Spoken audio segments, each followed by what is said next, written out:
Good afternoon and welcome to WPTuts.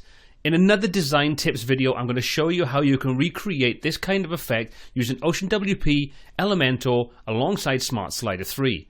Now, we've never used Smart Slider 3 in any of the other videos. This is a first. But what I want to do is just show you the basics of how we can incorporate that into our designs and really bring our websites to life. This isn't a comprehensive guide on how to use all those different features you have available inside Slider 3. But what it's going to do is give you a brief overview of some of the things you can do. We'll take a look in future videos at a lot more detail and we'll get really creative with it. For now, let's check out how we can do this.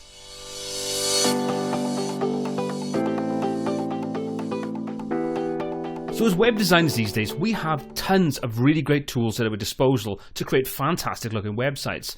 And Smart Slider 3 is no exception. Now, we've always used Slider Revolution on this channel, but today we're going to be diving in and taking a look at some of the things you can do with this slider. We're going to use it with OceanWP and Elementor, and if you like those plugins and you think you'd like to purchase them, if you don't already have them, please consider using our affiliate links in the description below. Costs you no more money, but it does give a small percentage back to the channel and help us create more content for you. Now, we've already got this cool looking slider, so how do we create it and how do we implement it into a website or a page built with OceanWP and Elementor? Easy. Let's take a look at how. Let's just jump over into the dashboard. As you can see, I'm already in Smart Slider 3's control panel. We've got a couple of options. I've already got a slider I've created, and in this one, I'm going to kind of replicate that for you. So what we're going to do is we're going to come in and click on New Slider. That now gives us the option to go in and create different kinds of sliders from the predefined templates. So we've got a huge range of starting points. For this example, we're going to go with a full width.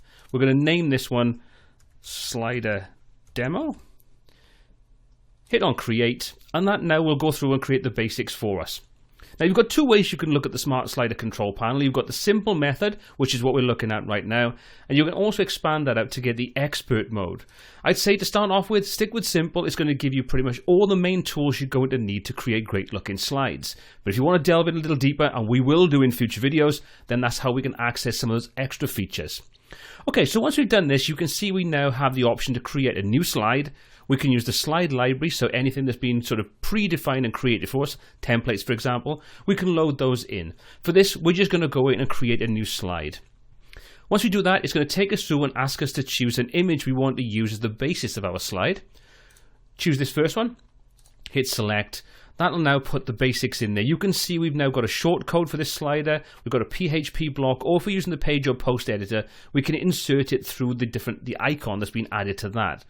We've also got tons of options that we can go through. You can see we've got publish, general, size, autoplay, and so on. And underneath, we've also then got different options for things like the arrows, bullets, autoplay option, indicators, and so on.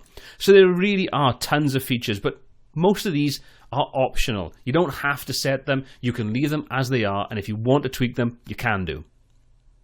So with that in mind, let's just start creating some really cool animations as part of our sliders. Let's create a new slide first of all. So we're just going to come up and say new slide. So we've got a couple of slides to work with, and we'll choose this image, hit select. That'll create our second slide, and we'll just hit save to make sure that everything is saved out. If we want to, we can click edit to come in and start editing the slide itself. Now this is the slide, not the overall slider. So if we want to put things over the top of this, we can do that. We want to put headings in the text, other images and buttons and so on. But for this, we're going to keep it really simple. You've also got options, things like background, animation, and settings, and we can also see what it's going to look like on different types of devices. If we want to jump back and take a look at a preview, we can click on the preview option. That'll load up a preview in a blank page, and you can see we can just test the slider out and see the basics of what's going on. If we want to see what they look like on the different size devices, we can also do that, so we can adjust it very easily. Once we finish, we can click on the X to go back, and we're pretty much good to go. If we want to duplicate this slide so we can make some changes in settings and then duplicate it and just change the bits that we want, for example the background and things, well, we can do that through this. Or if we want to get rid of it, we can just hit delete slide and that'll get shot of it completely. If we want to get into things like animations and layers, you can see at the bottom we've also got options down there, so we can just check that out. So if we start adding things like text on there and headings and so on, we want to adjust the timeline for the animation, we can do that inside this section. Again, we're going to leave these for a future video where we can delve into this in so much more detail. Okay, so let's just say we're happy with that. Hit save to make sure that anything we've done have been sort of added in there. And we're just going to go back to our slides. Now, Once we're in here, we can do a couple of different things. We can jump back to the slider, we can view the slides, we can add new slides, or we can go to the slider library, and we can switch back and forth between the different slides and start making changes in there. If we jump onto the slider, for example, we can now go through and start making some additional options in there. So general options, we can give it a different name if we want to, an alias, and control all the different parameters that are specific to this particular slide. Now what we are going to do is we're going to go in and add in a shape divider so we can have something at the bottom or the top of our slide, or both. And we're also going to take a look at the particle effects just to get a little bit of motion and movement into our slides and just give it a bit of something to sort of grab the attention. So you can see if we take a look under the general tab and we scroll down, we've got shape divider and particle effect. What we can do is, you can see at the moment they're both disabled. If we hit choose, that'll take us in and we can now go through and set any shape divider, whether it's top or bottom, and we can also take a look at what it'll look like on the different types of devices. So for this example, let's just expand out the bottom option, and you can see there are a ton of different options in there, including at the bottom 2 color options where we can go through and choose different parameters for that, different colors, so we can get a little more creative. We can also, let's just go up and choose something simple. So let's just say, for example, we want to use curve. You can see that now puts a nice curve into our slide, and okay, looks pretty cool. But what we can do is get a little bit more interesting with that. We can animate it. So you can see that will now create a sort of curved wave effect that'll keep on animating, so you'll have something to grab the user's attention. We can also control what happens on the scroll. Do we want this effect to grow or shrink when the user sort of scrolls up or down the page?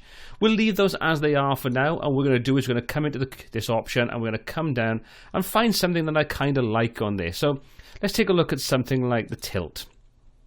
Okay, that looks pretty cool. If I want to adjust that, you can see I can adjust the height or the width of it. If I think I want to do something different, like hills, for example, you can see I can easily add that in there. I can come in and I can adjust the different effects we've got for the height and the width, just so we can get a bit more creative. We're not sort of stuck straight out of the box and we have no other options. If we want, we can also change the color on there. So we may have a colored background as part of our page layout, where we can easily tie that in with the colors that we're using in this particular slider. Let's put that back to being transparent, so it's not going to use anything. Actually, let's put it back to white, because I'm going to use a white background on mine. So set that back to white. So let's just find what we want. Let's just find something that I think is going to look pretty cool. What do slopes look like? Yeah, that looks okay. Let's try tilt. A little bit boring. Let's just go through until we find something we like. Yeah, that looks pretty cool. Let's go with that. Okay, so we say we're happy with that effect, and we just click on set. Now that will set it to all the slides in our sliders. This is applying it to the slider itself, not to an individual or specific slide. So just bear that in mind. Next up, let's go through and choose the particle effect. So same options again, we just click on choose. That'll load in the editor, and we can now go through and choose exactly what we want. So you can see we've got things like web, for example. We can come up and we can choose bloom. And as you can see, we get different effects when we take our mouse over. Just choose something again that you think is going to work for you. You can then tweak that. You've got colors, you've got line colors, for example.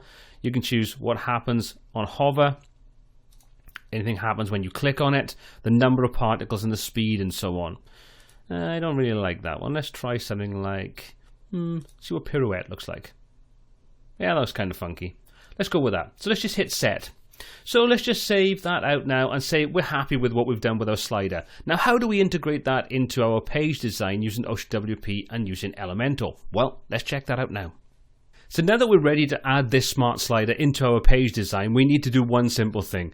From within Smart Slider, I'm just going to simply copy this short code that relates to the slider we want to use.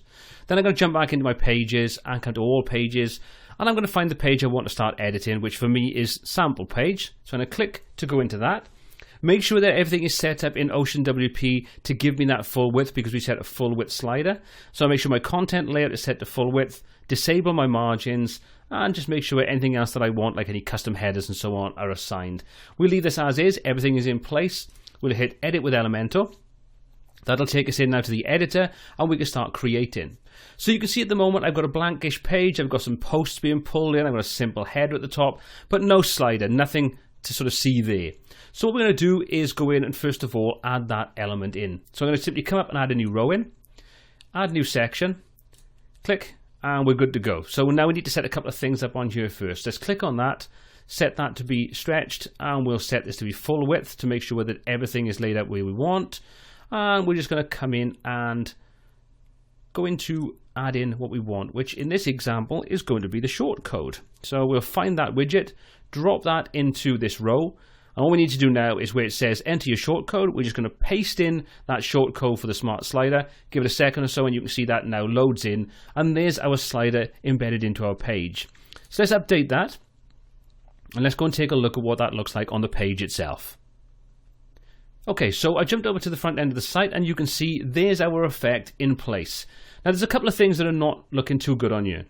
First of all, it's a static header. It's not animating through to the next slide and so on. And also you can see that it's sitting a little bit below the actual navigation block. And what I wanted to do is sit behind that. So I've set this header section to be semi-transparent. I just now need to push that slider up behind it. That's easily achieved. Jump back over to our page editor. We're going to select this row. And all we're going to do is come into the advanced section, and we're going to set a negative margin at the top. So we'll unlink that to make sure nothing's set on there. We'll set this to 100, which I think is going to be the right figure, and then we'll set that to be minus 100. We'll just hit update on there. And the reason why I put the 100 in and then go and put the minus in is that the way that Elementor works is it doesn't allow you to automatically go and start any kind of value with a minus. You have to put a positive value in and then go and put the minus in afterwards. Weird little quirk. I hope it's something they'll fix in the future, but just be aware of that. Okay, so we've updated the page. Let's just jump back over and refresh that. And once that's done, providing all our measurements are right, you can see now that our header sits over the top. Our navigation is semi-transparent, and we've got our image in there. Okay, so we're pretty good to go there. Couple of things we want to do. Give it a bit of space at the bottom, and also go back into Smart Slider and see how we can easily set this up so it'll automatically slide between the different slides. Okay, jump back in. What we're going to do is choose this block, and we're going to simply come into advanced on there, and we're going to put some padding at the top. So we're going to set 50 pixels of padding at the top to give us a nice bit of space there. Update on that, and we're pretty much done on that page. So we've got everything in place. Let's just jump back over to Smart Slider. So we'll exit to our dashboard, come back into Smart Slider, and we can then go into the slider we want to work with and edit that. And we can now easily go in and set up that automatic transition. Okay, so setting our slides up to automatically transition through is very easy with Smart Slider 3. All we need to do is come back in and start editing the slider that we want to work with, come out to the autoplay section, and you can see by default autoplay is disabled. Let's just enable that. If you want to change the interval, in other words the duration that slider is on, you can adjust that in milliseconds. If you want to make it longer, increase the value. If you want to make it quicker, decrease the value. All we need to do, so let's just hit save on there. Should jump back up to our page now, refresh that. We can see now that the space underneath is all in line, looking pretty good, and we should find now that after about 8 seconds this will automatically transition to the next slide for us. And there you go. Pretty simple, pretty easy to do. If you want to change the transitions, you can do all of that. Tons and tons of options available to us in Smart Slider 3. But what I wanted to show you in this was how you can get a little bit more creative with your designs by implementing some of this animation in there, the slider effect, get in there and put negative margins in, get these transparent headers to get some really nice looking design work into your websites and make them stand out from those normal sites out there. Well, I hope you enjoyed the video. I hope you found it useful. If you did, please smash that subscribe button to be kept up to date with all the new content we add. Hit the like button, and don't forget to hit the bell icon to be notified every single time we add new content.